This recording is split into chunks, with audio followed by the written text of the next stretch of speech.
நான் எடுத்து வச்சிருந்த வெங்காயத்தை கட் பண்ணி வச்சுருக்கேன். பீன்ஸ் பொடியாக நறுக்கி வச்சுருக்கேன். கேரட் பொடியாக நறுக்கி வச்சுருக்கேன். கேப்சிகமும் குட்டி குட்டியாக தான் போட்டிருக்கேன், பசங்க தூக்கி போடக்கூடாதுன்றதுக்காக. அப்புறம் க்ரீன் பீஸ், ஃப்ரெஷ்ஷான க்ரீன் பீஸ் கழுகி எடுத்து வச்சுருக்கேன் சொன்னேன். இது வந்து இஞ்சி பூண்டு பேஸ்ட். நான் ஆல்ரெடி வந்து இஞ்சி பூண்டு வந்து அரைச்சி வச்சுக்குவேன். இது நூடுல்ஸ்குள்ளே இருந்து சிங் மசாலா. இந்த மசாலா மட்டும் தான் நான் யூஸ் பண்ண போகிறேன், பிகாஸ் காரமாக இருந்துச்சுன்னா குழந்தைங்க சாப்பிட முடியாது, அதனால. அப்புறம் எக்ஸ்ட்ராவாக ஒரிகேனோ சில்லி ஃப்ளேக்ஸும் ஆட் பண்ணிக்க போகிறேன். டொமேட்டோ வந்து நான் கட் பண்ணி போடலை, நல்லா அரைச்சி ஜூஸ் மாதிரி எடுத்துக்கிட்டேன். ஏன்னா டொமேட்டோஸ் எல்லாம் என் பசங்க வந்து தூக்கி போட்டுருவாங்க, அதனால என்ன பண்ணிட்டேன்னா நல்லா ஜூஸ் மாதிரி அரைச்சி எடுத்து வச்சுக்கிட்டேன். ஓகே, சமைக்கலாமா? கேஸ் பற்ற வச்சு பாருங்கள், அடுப்பில் சீனச்சட்டி வச்சுட்டேன். இதில் தான் நான் நூடுல்ஸ், பாஸ்தா எல்லாமே செய்வேன். தேவையான அளவு ஆயில் விட்டுக்கலாம். ஒரு 2 to 3 டேபிள் ஸ்பூன், உங்களுக்கு எவ்வளோ ஆயில் தேவையோ நீங்கள் அது விட்டுக்கோங்க. நான் கொஞ்சம் ஆயில் எக்ஸ்ட்ரா தான் ஆட் பண்ணிடுவேன், அப்போ தான் எனக்கு பிடிக்கும், என் பசங்களுக்குமே பிடிக்கும். அதனால் ஒரு 3 to 4 tablespoon oil add பண்ணிக்கோங்க. ஆயில் நல்லா சூடாகட்டும்.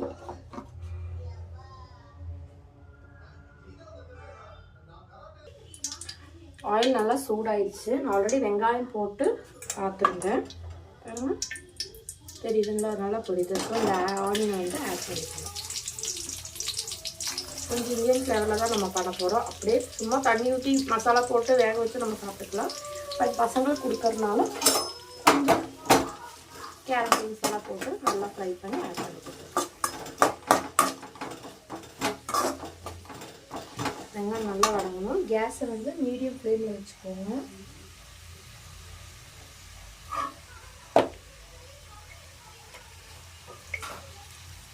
கொஞ்சமாக உப்பை ஆட் பண்ணிக்கிறேன். ஏன்னா வெங்காயம் வந்து சீக்கிரமாக வதங்கிறதுக்காக கொஞ்சமாக உப்பு. நான் மீடியம் சைஸ் ஒரு வெங்காயமும் ஸ்மால் சைஸில் ஒன்றும் எடுத்துருந்தேன் இல்லையா, நீங்கள் அதுக்கு வந்து மீடியம் சைஸ் மட்டும் வெங்காயம் எடுத்துக்கலாம். எனக்கு இந்த வெங்காயம் ஃப்ளேவர் தான் ரொம்ப பிடிக்கும். மேகியில் நொறுக்கி கிடைக்கும் போது நல்லாயிருக்கும், ஆனால் என் பசங்க சாப்பிட மாட்டாங்க. அதனாலே நல்லா வெங்காயத்தை வதக்கிக்கோங்க. மீடியம் ஃப்ளேமில் வச்சுக்கோங்க. அடுத்த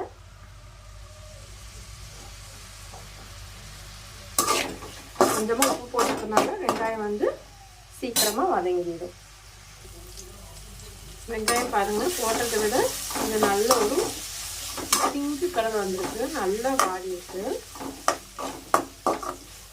இப்போ வந்து இந்த ஸ்டைலில் கொஞ்சம் இஞ்சி பூண்டு போட்டு நல்லா வதக்கிக்கலாம். சிக்கனுக்கு போடுற மாதிரி நிறையா போடாதீங்க, சும்மா ஒரு ஃப்ளேவருக்காக ஒரு ஹாஃப் ஸ்பூன் மட்டும் போட்டுக்கிட்டா போதும்.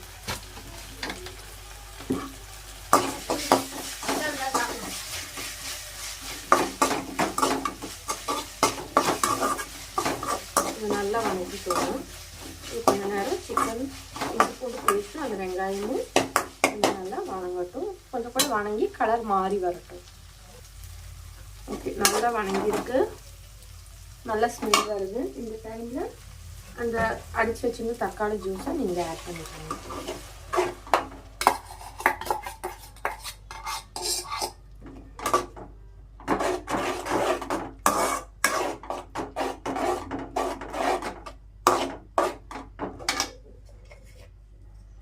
கொஞ்சம் உப்பு போட்டுக்கோங்க.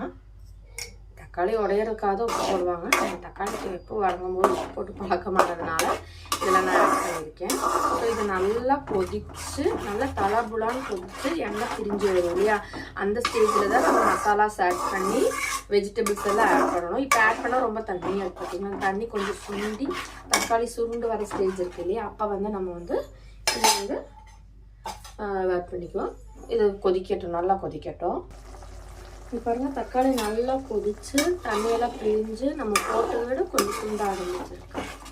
ஓகேங்களா, இந்த ஸ்டேஜில் மசாலா ஆட் பண்ணிக்கலாம். நான் சொன்ன மாதிரி வெறும் இந்த சிங்ஸ் நூடுல்ஸ் பேக்கெட்டுக்குள்ளே இருந்த மசாலா மட்டும்தான் போடுறேன், வேறு எதுவும் போடல. அதிலே 4 பேக்கெட் வந்து நான் வந்து ஆட் பண்ணுறேன்.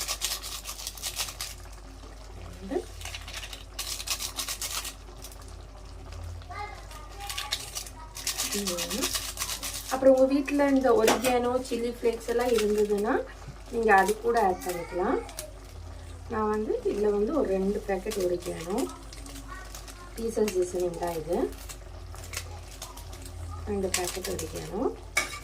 அப்புறம் சில்லி ஃப்ளேக்ஸ் வந்து ஒரு 2 பேக்கெட் ஆட் பண்ணிக்கிறேன். இதே காரம் போதுமானதுன்னு நினைக்கிறேன்.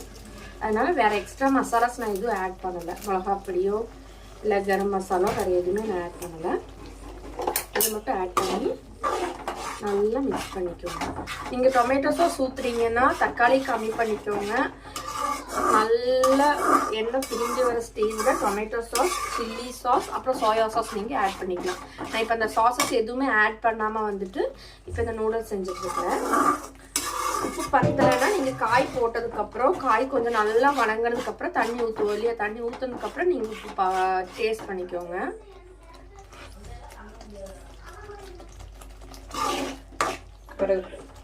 இந்த மசாலா மட்டுமே போதும். எனக்கு பார்த்தீங்களா கலரே ரொம்ப ரெட்டிஷ் கலராக இருக்குது.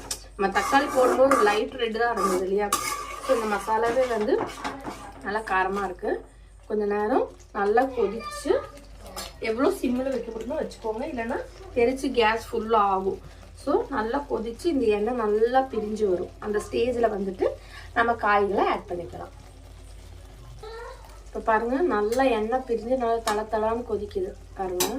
நான் உங்களுக்கு ஜூம் பண்ணி காமிக்கிறேன். பார்த்தீங்களா நல்லா எண்ணெய் பிரிஞ்சு தள கொதிக்குது இல்லையா. இந்த ஸ்டேஜில் வந்து நம்ம வந்து காய்களை ஆட் பண்ணிக்கலாம். பட்டாணி, உப்பு ஆல்ரெடி இருக்குது. ஸோ பார்த்து மட்டும் நீங்கள் வந்து ஆட் பண்ணிக்கோங்க. கேப்சிகம் குட்டி குட்டியாக நறுக்கி வச்ச கேப்சிகம், அப்புறம் கேரட், அப்புறம் பீன்ஸ், இதெல்லாம் வந்து நல்லா ஆட் பண்ணி இந்த மசாலா கூடயே ஒரு 10 நிமிஷம் 10-15 நிமிஷம் பக்கம் நல்லா ஃப்ரை ஆகணும். இதுலேயே ஒரு முக்கால்வாசி இந்த வணங்குறதுலே முக்கால்வாசி வணங்கிருச்சு அப்படின்னா நமக்கு வந்து தண்ணி ஊற்றும் போது சீக்கிரம் கொதி வந்துடும். சரிங்களா.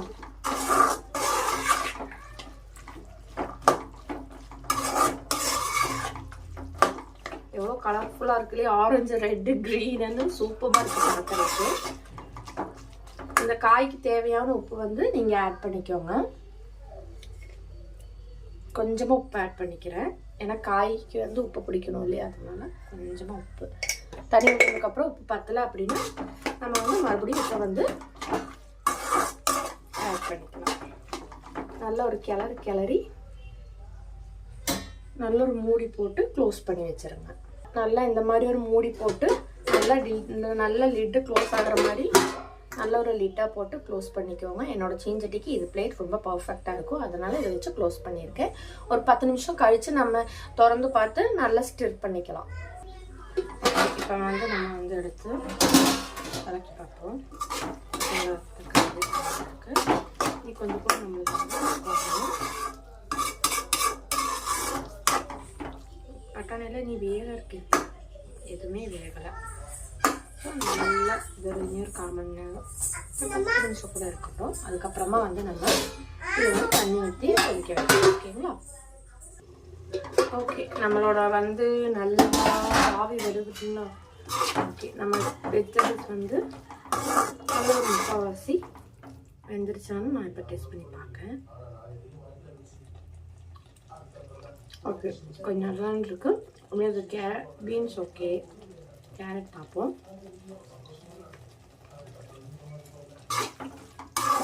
கேரட்டுமே சூப்பராக இருக்குது. இப்போ இதுக்கு தேவையான அளவு தண்ணி ஊற்றிக்கோங்க. இதில் வந்து ஒரு 400 ml தண்ணி, 400 ml தண்ணி ஊற்றுறேன். ஒரு 500 ml ஊற்றிக்கலாம். நம்ம 6 ml ப்ளஸ் 1 கிளாஸ் கூட நம்ம தண்ணி ஊற்றணும். ப்ளஸ் 1 சொன்னாலே அந்த கிளாஸை ஊற்றிக்கோங்க. ஊற்றிச்சு நல்லா கிளறி விட்டுருங்க. கிளறி விட்டுட்டு உங்களுக்கு உப்பு எவ்வளோ வேணுன்றதை நீங்கள் பார்த்துக்கோங்க. உப்பு வேண்டியதை பார்த்துக்கோங்க. உப்பு பத்தலை ஓகேங்களா. கொஞ்சம் தேவைக்கு ஏற்ப உப்பு ஆட் பண்ணிக்கோங்க.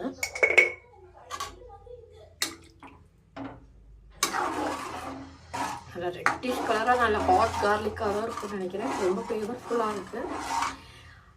அடிக்கடி இல்லை டெய்லி நம்ம இந்த நூடுல்ஸ் சாப்பிட்டா நம்ம உடம்புக்கு வந்து கேடு தான். எப்போவாவது ஒரு நாள் இதே மாதிரி நீங்கள் வீட்டில் செஞ்சு கொடுத்தா பிரச்சனை இல்லை. அதை விட இப்போ ரொம்ப ஹெல்த்தியான மில்லட் நூடுல்ஸ் எல்லாமே கடைகளில் கிடைக்கிது. அதே நீங்கள் வந்து செஞ்சுக்கலாம். உப்பு போதுமாக பார்த்துக்கலாம். ஓகே, எனக்கு இனி கொஞ்சம் கூட உப்பு தேவைப்படுது. அதனால் கொஞ்சம் கூட உப்பு போட்டாச்சு. நல்லா கிளறி விட்டுட்டு பார்த்துட்றேன்.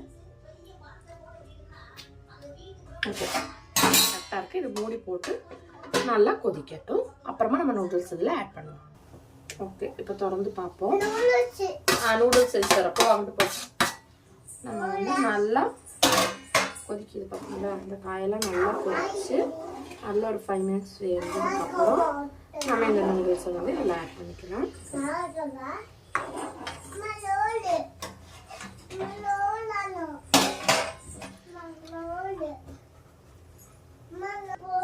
ஓகே, இப்போ வந்து இது நல்லா நம்மளுக்கு பார்த்தீங்கன்னா நல்லா கொதிக்குது. உங்களுக்கு தெரியுதா?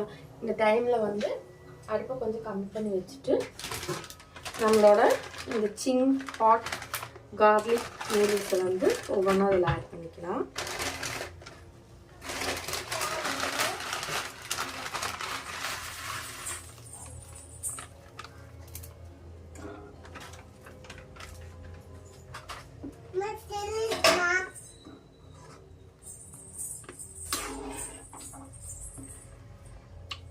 நாளையும் வந்து நம்ம இதில் ஆட் பண்ணிட்டோம்.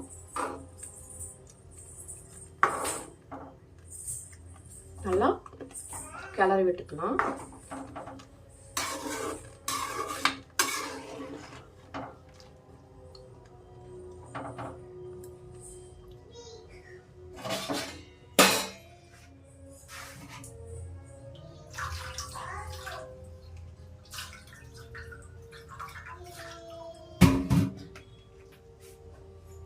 நல்லா கொதிச்சு வருது.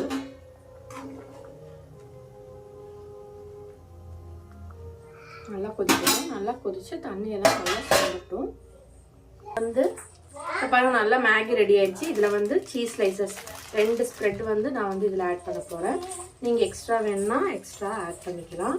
நான் அமுல் சீஸ் ஸ்ப்ரெட் தான் இதில் இங்கே யூஸ் பண்ணியிருக்கேன். பிகாஸ் அது வாங்கி வச்சு வீட்டில் இருந்தது. அதனால் வந்து இப்போ இந்த அமுல் சீஸ் ஸ்ப்ரெட்டை வந்து நான் வந்து இதுக்கு யூஸ் பண்ணுறேன். இது கூட வந்து நீங்கள் ஃப்ரெஷ் க்ரீம் இருந்தீங்கன்னா அதுவும் சேர்த்துக்கலாம். அதுவுமே ரொம்ப டேஸ்டியாக இருக்கும். நான் வந்து இப்போ இதுக்கு வந்து சீஸ் ஸ்லைசஸ் வந்து ஆட் பண்ணியிருக்கேன். 2 க்யூப் தான் ஆட் பண்ணுறேன். பிகாஸ் எங்கள் வீட்டில் என்னையும் என் பெரிய பையனையும் தவிர சீஸ் விரும்புகிற ஆளுங்க கம்மி தான்.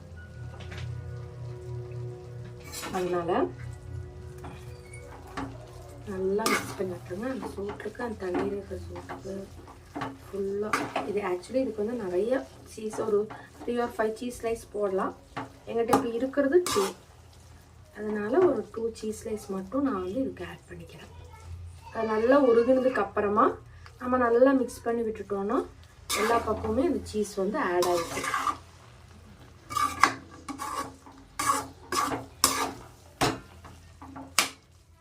அந்த சீஸ் பார்த்தீங்களா எப்படி உருவு தனியாக தெரியுதுங்களா உங்களுக்கு இங்கே?